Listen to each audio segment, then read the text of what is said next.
जनके. वा, आता सवय लागली म्हणून या सगळ्यांसाठी एकदा जोरदार आपल्याकडून टाळ्या होऊन जाऊ द्यात महाराज. आणि ही सवय अखंडित राहील. लक्षात घ्या महाराज, खऱ्या अर्थानं जर पाहिलं तर जगद्गुरु तुकोबाराय सांगतात तो प्रपंच दुःखमूळ आहे. एरती माईके दुःखाची जनती नाही आदी अंती अवसानी. म्हणजे प्रपंच दुःखमूळ. आता फक्त 10 मिनिटं बोलत चला, घड्याळाच्या काट्यावर आपल्याला थांबायचंय महाराज. कारण आता काहींच्या डोक्यात एकच टेन्शन आलं, अजून विठोबा रुक्माई नाही. महाराज हातात काय नाही 9:30च्या पुढं.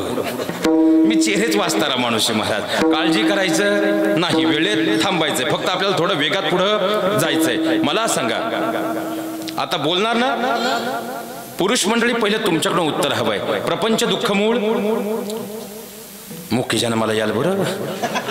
प्रपंच दुःखमूळ आहे. प्रपंच दुःखमूळ. काळजी करू नका. आज भाऊबीज आहे, बहीण आलेली आहे, त्याच्यामुळे बायको काय आपल्याकडे डोळे मोठं करून पाहणार. मोठ्यानं बोला. प्रपंच दुःखमूळ. महिला मंडळ प्रपंच दुःखमूळ. प्रपंच दुःखमूळ मागे.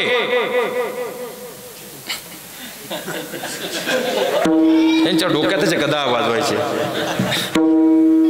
प्रपंच दुःखमूळ हाय म्हणा, नाही म्हणा, काही म्हणा, प्रपंच दुःखमूळ आहे. तुमचा विचार बदललाय का? प्रपंच दुःखमूळ. बरं ठीक आहे, आता प्रपंच दुःखमूळ आहे. आता मला सांगा महाराज, प्रपंच दुःखमूळ आहे की नाही? मग आता जर भगवान विष्णू नवीन कोरो विमान घेऊन या ठिकाणी आले. कोण? भगवान विष्णू. आणि त्यांनी इकडे पाहिलं, अरे वा, माझ्याच नामाचा गजर सुरू आहे आणि मी तुमच्यावर आज एवढा प्रसन्न आहे. कोण म्हणतंय? कोरडे महाराज नाही. कोण म्हणताय? भगवान विष्णू. आज मी तुमच्यावर एवढा प्रसन्न आहे का मी तुम्हाला आज सगळ्यांना सदेह वैकुंठात न्यायला आलोय. कसं? फक्त कीर्तन झालं, महाप्रसाद झाला की महाराजांसकट सगळ्यांनी येऊन विमानात बसा. आणि आत्ताच्या धर्ममंडपात आपण आहोत. इथं मृत्यू आला तरी खोटं बोलता येत, कारण गणरायांच्या हातामध्ये परशु आहे. समोर साक्षात पंढरीचा परमात्मा आहे. खऱ्या अर्थानं जर पाहिलं तर भोलेनाथांच्या हातामध्ये त्रिशूळ आहे. हनुमंतरायांच्या हातात गदा आहे. त्यामुळे चुकून जर इथं खोटं बोललं तर 31 डिसेंबर पर्यंतची सुद्धा गॅरंटी मी काय देऊ शकत. त्यामुळे चुकूनही खोटं बोलता येणार. मग मला सांगा, किती जण विमानात बसायला तयार आहेत? बोटवर करा. फक्त परत येणं होणार आणि इथं चुकूनही खोटं बोलता येणार. आणि खोटं जर बोलत तर मी गॅरंटी काय देऊ शकत. किती जण तयार आहेत?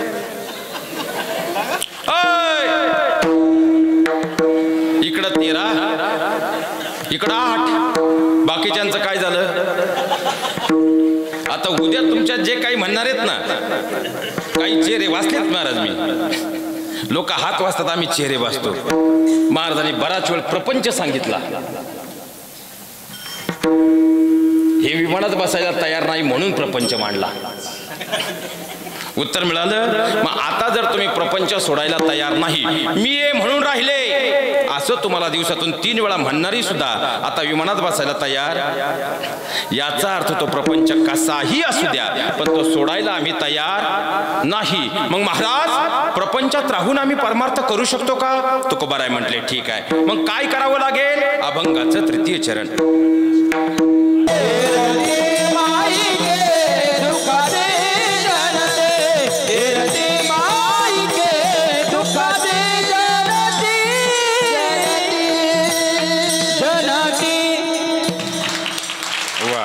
लक्षात घ्या महाराज, जगद्गुरु तुकोबाराय सांगतात, ठीक आहे, जर या प्रपंचातून तुम्हाला तरुण जायचं असेल आणि प्रपंचात राहूनच परमार्थ करायचा असेल तर खऱ्या अर्थानं अविनाश करी आपुलिया ऐसे लावी मना पिसे. या मनाला भगवंताच्या नामाचा छंद जोडावा, कारण आसोनी संसारी जीवे वेगू करी वेदशास्त्रो भारी. मग खऱ्या अर्थानं आता एक शेवटचं आहे, कारण आपल्याकडे राहिलेत मोजून 15 मिनिटं. आणि खऱ्या अर्थानं परंपरेचं गाव असेल तिथं वेळेची मर्यादा वक्त्याला पाळावीच लागते. खऱ्या अर्थानं हात जोडून तुम्हाला फक्त एक वाक्य सांगून जातो, कारण उद्या चर्चा नसावी म्हणून. आता जाणकारांच्या काहींच्या मनात असंही चालू असेल, महाराज ज्या व्यासपीठावर तुम्ही उभे आहात, कारण मन कुठं जाईल सांगता येत. आता मनाला छंद लावायचा आहे, मन एवढं सोपं आहे. तुम्ही सगळे इथं बसले, पण सगळे मनानं इथे आहे का? कुणाच्या डोक्यात काय खटके असेल सांगू शकत नाही. तुमच्या डोक्यात वेगळे असेल तर तुमच्या डोक्यात वेगळे असेल. मागच्या हळूच गुगलवर जाऊन खऱ्या स्कोअर पाहतायत कुठपर्यंत आलंय.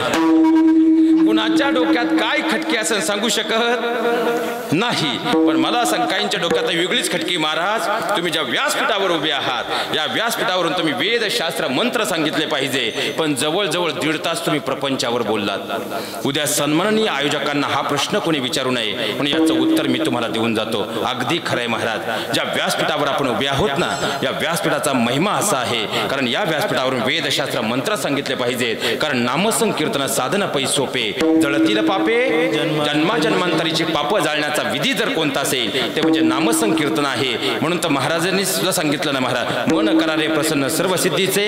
आणि या ठिकाणी जर प्रसन्न मनानं परमात्म्याचं नाम घेतलं तर परमात्म्याच्या दरबारात पोचतं. मग आता मला फक्त खरं उत्तर द्या, इथं बसलेले असे किती जण आहे ज्यांचं मन अत्यंत प्रसन्न आहे, ज्यांना भूत भविष्य वर्तमान कसलीही चिंता नाही, कसलंही टेन्शन नाही? तुमच्याकडे शेतकऱ्याच्या मुलांची लग्न होतात का? होतात ना? तुमच्याकडे बरं आहे अजून. मग पप्प्याच्याही लग्नाचं टेन्शन नाही, भावाच्या जमिनीचं वाटपाचंही टेन्शन नाही, कसलंच टेन्शन नाही. असे किती जण आहेत? बोटवर करा ज्यांना कसलंच नाही. महिनाभर लाईट नाही आली तरी टेन्शन नाही, असे किती जण आहेत? त्यांनी बोटवर करा.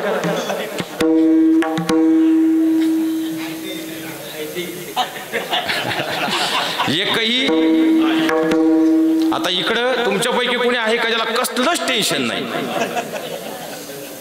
बरं आता खरं सांगा, तुमच्या मनात जे टेन्शन आहे पुरुष मंडळी, ते प्रापंचिक आहे का पारमार्थिक आहे? तुम्ही बोलत चला घड्या. प्रापंचिक. महिला मंडळ, तुमच्या डोक्यात जे टेन्शन आहे प्रापंचिक आहे का पारमार्थिक आहे?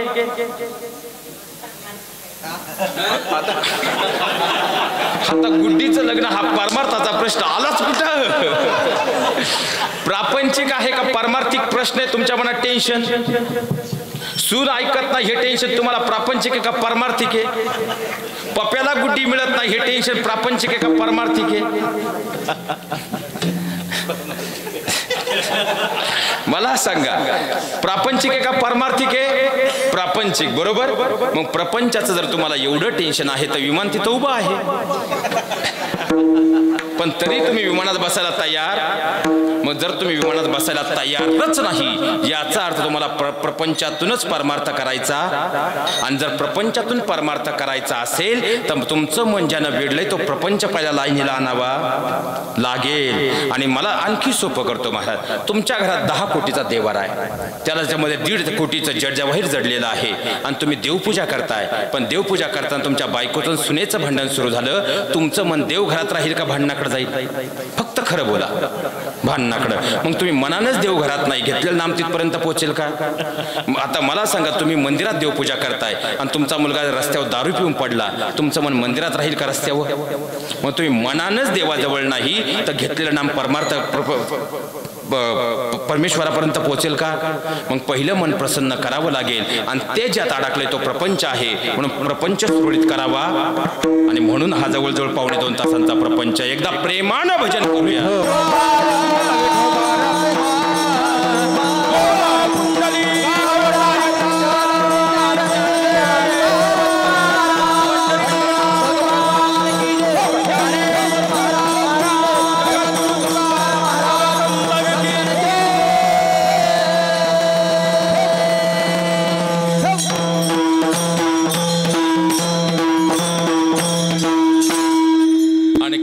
प्रपंचात जाऊन जर परमात्म्याच्या नामाचा अंतकरणात छंद राहिला महाराज, तर अंतकरणात ते काम क्रोध मोह माया लोभ हे विकार दूर झाल्याशिवाय राहणार नाही. आणि जर हे विकार दूर झाले तर हे चित्त निर्मळ झाल्याशिवाय राहणार नाही. आणि जर हे चित्त निर्मळ झालं आणि निर्मळ चित्तानं या मृत्यूलोकात त्या निर्मळ चित्ताकडून जे काही कर्म घडेल, तुका म्हणे एका मरणची सरे उत्तम चिवरे. आता खऱ्या अर्थानं आपली भैरवी होणार आहे. घड्याळाचं नियोजन बरोबर चालू आहे. फक्त शेवटचे 5 मिनिटं तुमच्याकडं विनंती वजा मागून घेतो. या दिवाळीच्या सणाच्या निमित्तानं माझ्या बहिणींनो, भाऊबीजेचा आजचा दिवस आहे आणि या भावाला आज तुमच्या सगळ्यांकडून 5 वचनं हवी आहेत. द्याल? जाताना फक्त पुरुष मंडळी आणि महिला मंडळ मी तुमच्याकडे 5 वचनं मागणार आहे. हे वचन तुम्ही मला देणार नाही. हे वचन तुम्ही आज परमात्म्याला देणार आहात आणि हे वचन आजपासून तुम्ही मरेपर्यंत पाळणार असाल तर वचन ऐकल्यानंतर तुम्ही टाळी वाजवायची.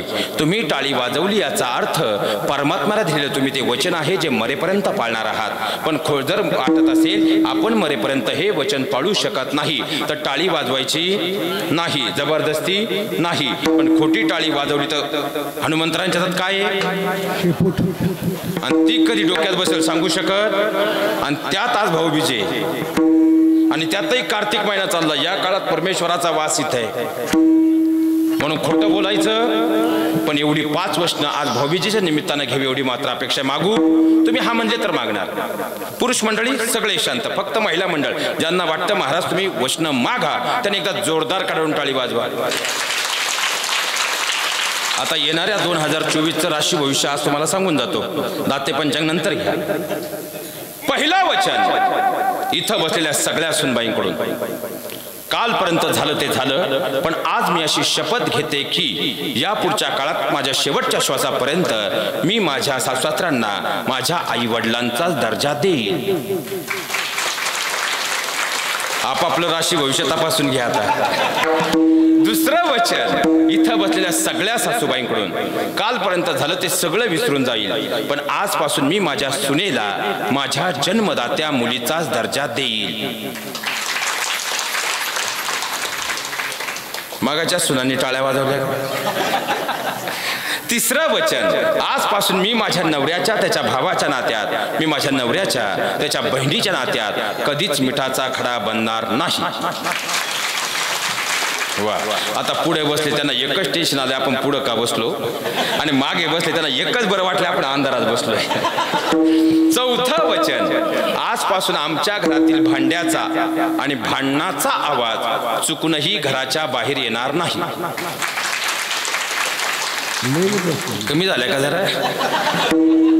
आणि शेवटचं 5वं वचन कालपर्यंत झालं ते झालं, आजही 8:45 वाजेपर्यंत झालं ते झालं, पण आता या जागी बसल्या जागेवर मी अशी शपथ घेते की मला कितीही राग आला, मला कितीही संताप झाला तरी शेवटच्या श्वासापर्यंत आजपासून मी माझ्या नवऱ्याला एकांतात सुद्धा उलट फिरून आणि डोळे मोठे करून बोलणार नाही.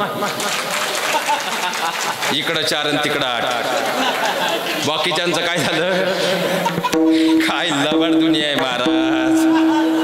आता 5 वर्ष पुरुष मंडळी तुमच्याकडे मागू, तुम्ही हा म्हणले तर मागणार. पहिलं वचन बायकोनं कितीही कान भरले तरी मरेपर्यंत मी माझ्या आई वडिलांना कधीही अंतर देणार नाही. वा. यास काळी असे म्हणतात, पण जरा मध्ये दुष्काळच पडलाय.